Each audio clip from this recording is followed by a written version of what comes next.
உழைப்பாளி இல்லாத நாடுதான் எங்கும் இல்லையா.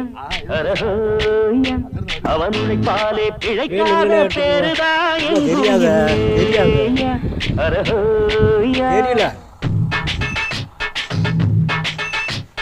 உழைப்பாளி இல்லாத நாடுதான் எங்கும் இல்லையா.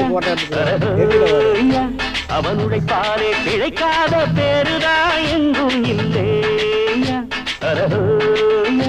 அர சாமியோ சாமி அப்படி இருந்துட்டா காமி, கூலியோ கூலி எங்களை நம்பித்தா பூமி. பிறர் வாழ்வதே எங்க வேர்வையில் தான். உழைப்பாளி இல்லாத நாடுதான் எங்கும் இல்லையா. அவன் உழைப்பாலே பிழைக்காத பேருதான் எங்கும் இல்லையா. ஐயா